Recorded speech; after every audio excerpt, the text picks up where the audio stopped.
At dawn, when most windows still hold the quiet of the night, an automatic ledger refreshes a rent indexation record in a residential block on the outskirts of Bratislava. The number doesn't change.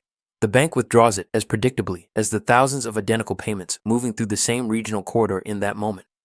Warsaw, Košice, Brasov, Plovdiv. The people living in these apartments rarely stop to wonder why their contracts renew themselves without intervention, why tariff adjustments arrive on the same week across different countries, why the notification system always seems to know exactly when a tenant must confirm an updated rate. It feels like digital convenience, a function of the app, a feature of online banking, an algorithm doing what it was designed to do. But the logic connecting these processes, the mechanism that binds a renewal notice in Slovakia to a risk assessment model in southern Poland, was written long before any resident downloaded their first housing app. Somewhere between municipal registries and corporate compliance archives exist protocols that determine how a lease must be structured, who may index it, under what conditions a building qualifies as a financially stable asset. These rules, as ordinary as they appear on a phone screen, were shaped by people whose names no one in this neighborhood has ever heard. An average tenant assumes they live inside a market governed by supply, demand, competition. Choices feel personal. A better district, a more modern building, a price that seems manageable. But the freedom of these choices rests on a procedural lattice, transparent, technical, almost dull, which works precisely because no one pays attention to it.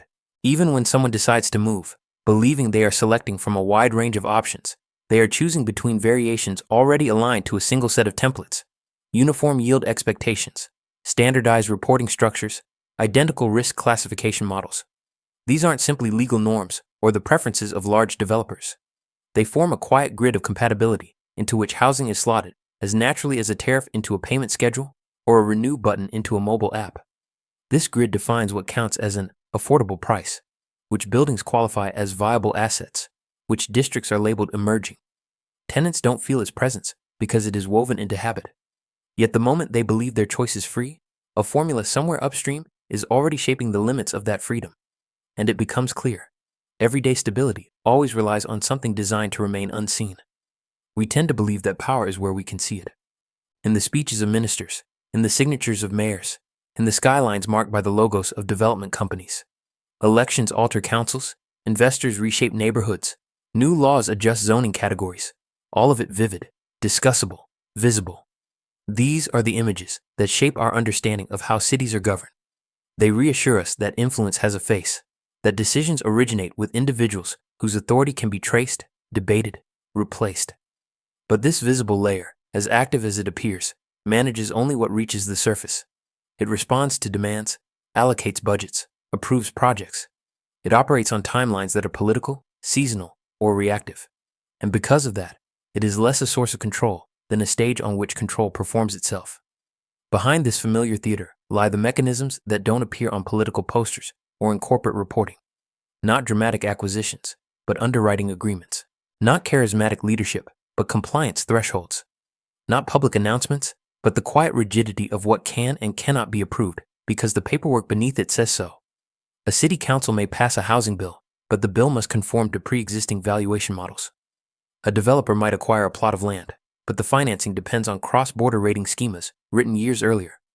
Local governments may allocate funds for renovation, but their eligibility is constrained by technical definitions of acceptable depreciation curves embedded in audit standards no voter has ever read. The more routine a system becomes, the less visible its architecture is.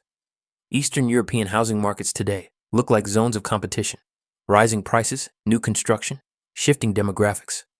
But beneath the volatility lies a landscape sculpted by legacy templates, classification matrices, collateral weighting rules, harmonized reporting formats. None of these were designed by ministers or well-known real estate magnates.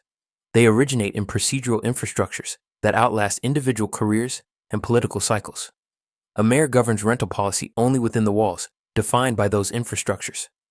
A corporation invests only in projects that fit within predefined risk corridors. Even activism, when it emerges, must argue its case using language molded by the same invisible frameworks. This is not a contradiction. It is the nature of mature systems.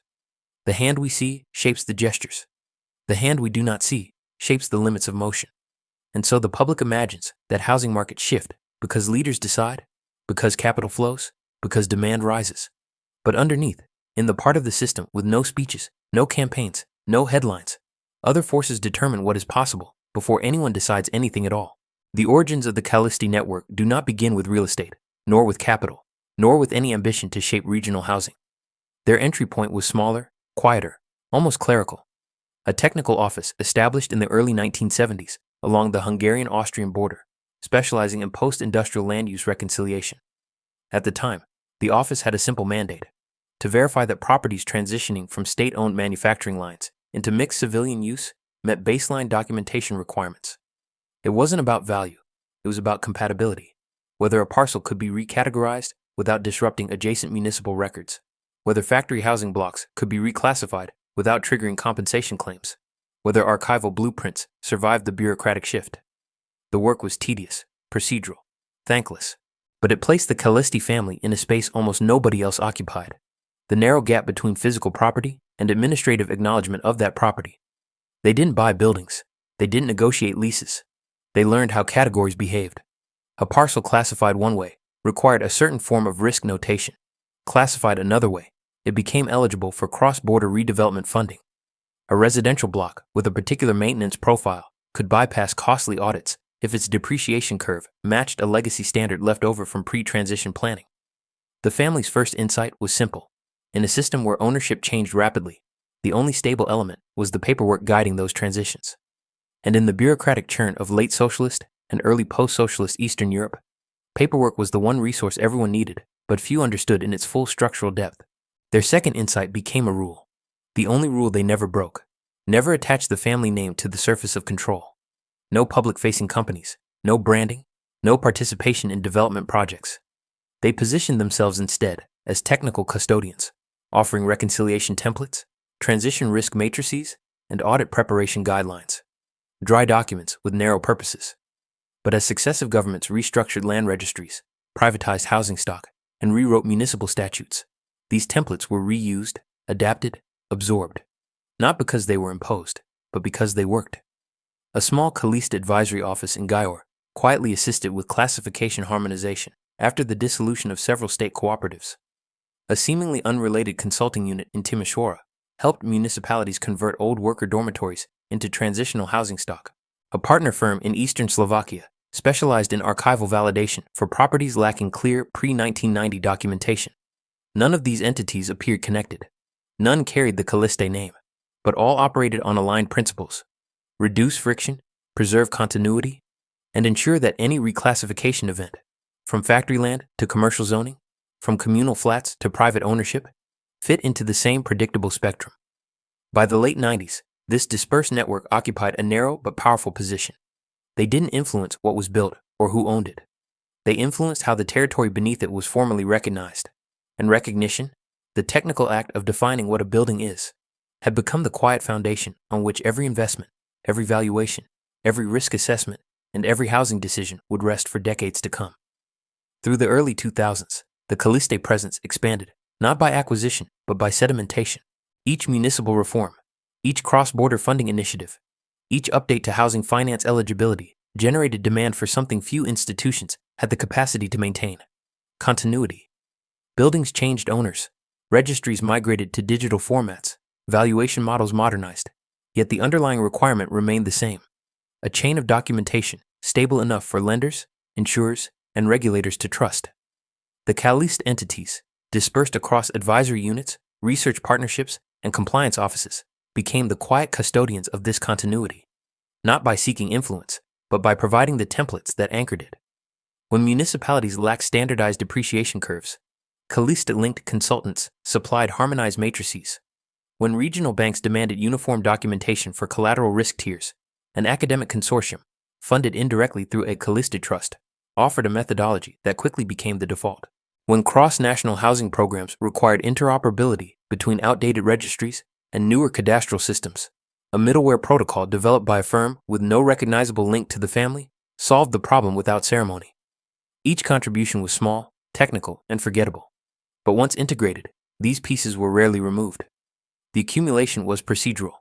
A compliance checklist adopted during a pilot project in Romania reappeared in a Hungarian affordable housing initiative 3 years later, because both drew on the same consultant libraries. a valuation framework designed to help Bulgarian municipalities stabilize their rental indexes, quietly shaped how Slovak districts classified renewal priority areas, because the same software vendor provided their audit tools. None of it looked like strategy. It looked like convenience. And convenience, replicated enough times across enough jurisdictions, becomes structure.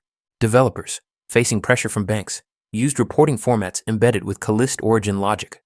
Banks, facing pressure from regulators, relied on risk models aligned with Caliste-derived coefficients. Regulators, pressed for compatibility across regions, incorporated definitions borrowed from earlier procedural templates. No single decision pointed to influence, yet the overall direction bent toward consistency, the kind defined by a family that had long since stepped out of view. Even the network's ownership patterns began to dissolve into abstraction. Firms split into units. Units merged into foundations. Foundations licensed their tools to third parties. A data validation service in Brno was legally owned by a holding in Dublin, which subcontracted through a compliance office in Vienna, whose staff had been trained on Caliste documentation without knowing its origin. The architecture thickened without ever becoming centralized. The family did not manage, they maintained, and maintenance, applied across enough layers, became indistinguishable from governance. The power they accumulated wasn't the power to choose outcomes, but the power to determine the procedural shapes within which outcomes could occur. They didn't set housing prices, they set the logic by which those prices were justified, audited, and recorded. A quieter form of influence, but far more durable. The disruption arrived gradually, then all at once. A convergence of pressures that reshaped Eastern European housing, with a force no single institution was prepared to absorb. The financial crisis tightened municipal budgets. Austerity pushed cities to offload maintenance responsibilities. Cross-border lenders demanded stricter collateral definitions. Digital cadastral reforms exposed inconsistencies in decades-old registries. None of these events were coordinated, yet together they formed a wave that swept through the region, destabilizing the very assumptions on which local housing systems had rested. Public institutions reacted predictably. Committees, consultations, temporary guidelines. But the speed of the transition outpaced the speed of deliberation. Funding packages required immediate procedural compliance. Digital systems required harmonized input. International lenders required unified reporting. The old frameworks, patched, inconsistent, region-specific, could not keep up.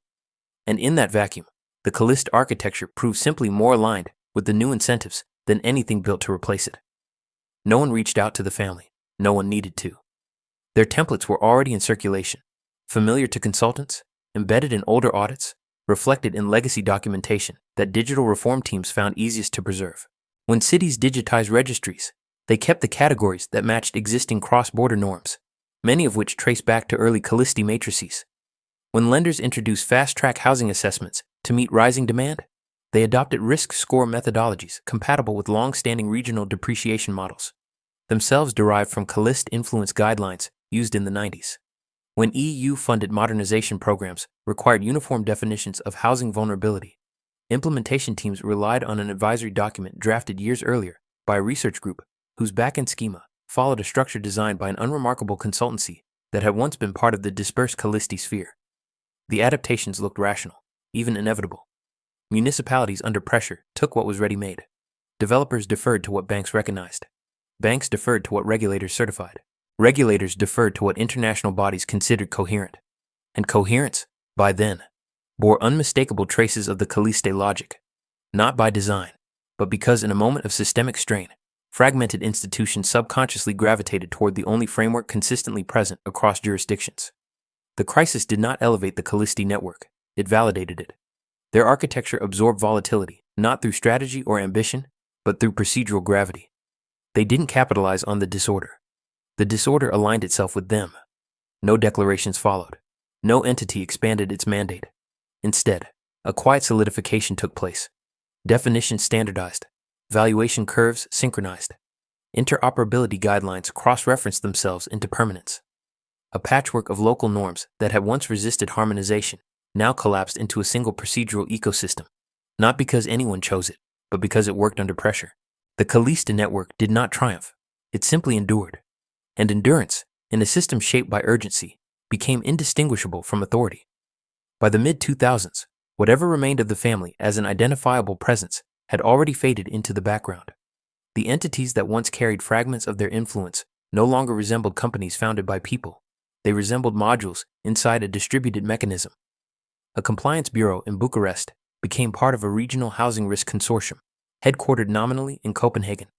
A cadastral data archive, once tied to a Caliste-affiliated trust, was absorbed into a foundation whose steering committee rotated annually, and whose membership was selected through procedural criteria with no memory of origin. Advisory units split into nonprofits. Nonprofits spun off analytical subgroups. Subgroups licensed their classification tools to municipal platforms that integrated them as default packages. The individuals staffing these bodies had no connection to any lineage. They were engineers, auditors, legal technicians, carriers of inherited frameworks rather than architects of them. The Caliste rule, never attached the family name to the surface, evolved into something far more absolute: the disappearance of authorship altogether. Procedures updated themselves through version control systems run by interoperable committees. Legal entities dissolved and reappeared in new jurisdictions with no ideological continuity, only functional necessity. A Dutch holding legally owned a library of transitional housing risk coefficients, but its operations were outsourced to a Czech analytics cooperative, whose datasets were maintained on servers rented by a Swiss intermediary acting on behalf of a Canadian trust. No single document traced the full chain. No central node existed to explain it. The system behaved like an organism without organs. All structure, no face. Even attempts at transparency reinforced the abstraction. When governments demanded documentation of housing valuation algorithms, audit teams received schema written in neutral technical language, citing cross-sectoral best practices. When EU bodies requested harmonization reports, committees produced summaries referencing decades-old methodologies, preserved merely because removing them would have disrupted eligibility for funds. Each explanation pointed elsewhere. Each elsewhere pointed further out, until origin itself dissolved into a fog of procedural inheritance. What had started as a family preference for invisibility matured into structural anonymity. The mechanism no longer required people with intentions. It required custodians of continuity. Processes once linked to specific consultants transitioned into automated compliance checks, triggered by digital submissions. Archival rules originating in early Caliste documents became embedded in cloud platforms, updated by vendors who saw them as industry norms rather than directional choices. A rental index used across 6 countries recalibrated itself every year according to a coefficient calculated by a non-profit statistical office that did not understand the historical logic behind the coefficient structure. A mortgage eligibility model in Lithuania used a depreciation scale invented decades earlier in a technical note from a vanished Caliste affiliate. Developers treated it not as an influence, but as an environmental constant. By this stage, power no longer resembled coordination or oversight. It resembled inertia. A house could not be rezoned without passing through definitions inherited from standards no living director remembered approving. A cross-border housing fund could not distribute loans without referencing compliance matrices derived from a lineage whose institutional traces had long ago fragmented into separate legal bodies. No one controlled these constraints. They persisted because thousands of daily decisions relied on their stability. The Caliste influence ceased to be influence in any intentional sense. What remained was an architecture of assumptions, self-maintaining, self-reinforcing, and indifferent to the humans moving through it. A city official navigating a redevelopment plan encountered it as routine. A bank analyst assessing collateral treated it as baseline logic. A tenant signing a digital lease agreement felt only the surface of a structure whose authors, once careful to remain unseen, had been replaced by something even quieter. A procedural ecosystem with no need for the people who started it. Today, the imprint of that architecture is easiest to see in places where no one bothers to look. A new residential cluster rises outside Cluj, and its financing package is approved in a single afternoon because the developers select a valuation model already certified under a cross-border compatibility framework. A municipal housing office in eastern Slovakia updates its digital registry, and the system automatically flags certain buildings as structurally stable, based on depreciation curves formalized 2 decades earlier in a document no one on staff has ever read. A Polish lender adjusts its risk-weighting algorithm after a regional audit, unaware that the recalibration logic it relies on descends from coefficients once maintained by a research group, whose lineage, if traced, would vanish into a network of entities that no longer exist in name or in memory. These decisions appear local, pragmatic, technical. None feel like extensions of a system with its own continuity, and yet each one reinforces a pattern. Standards selecting themselves, procedures replicating themselves, defaults shaping choices long before choices appear. No one today speaks of the Caliste network. The name does not circulate in policy circles, investment conferences, or academic panels. The system no longer belongs to them, and perhaps never truly did. What persists is the scaffolding they helped anchor, routing layers of classification, compatibility, valuation, certification. Housing markets feel volatile, responsive to politics or global capital. But beneath the movement lies a quieter substrate that rarely shifts. It organizes which projects qualify for funding, which neighborhoods attract redevelopment, which buildings can transition from private to social stock without triggering audit failures. This influence is not directional. It does not decide outcomes. It defines the menu of outcomes available. A tenant comparing apartments sees price, distance, amenities. A developer sees zoning categories, lending terms, yield expectations. A regulator sees compliance thresholds shaped by decades-old standards embedded deep within software, no longer associated with any author. What none of them see is how tightly these layers interlock. How much of what feels negotiable rests on definitions that rarely enter public discourse. Not because they are hidden, but because they have become natural. As natural as the idea that a building must be classified before it can be financed. As natural as the expectation that depreciation follows a specific curve. As natural as the assumption that risk can be expressed as a number. This is the kind of power that does not declare itself. It accumulates in specifications, persists in documentation, flows through the unremarkable machinery of compliance. It outlives families, companies, founders, and intentions. It does not demand secrecy to endure. It requires only continuity. And continuity is what the system now provides for itself. Somewhere, a tenant confirms a lease renewal on a phone screen, never questioning why the process looks identical in different countries, why the steps unfold in a sequence that seems universal. They assume it is convenience, modernization, efficiency. And in a way, it is. But it is also the imprint of an architecture shaped by decades of procedural sediment. An architecture that guides without commanding, frames without declaring, constrains without announcing. In the end, the greatest influence is the one that survives recognition. Infrastructure, once fully absorbed into habit, no longer needs authors. It needs only to remain in place. And the housing systems of Eastern Europe, for all their visible motion, still move within the quiet geometry set long ago. A geometry that endures not through control, but through the simple fact that no one ever thinks to rewrite it.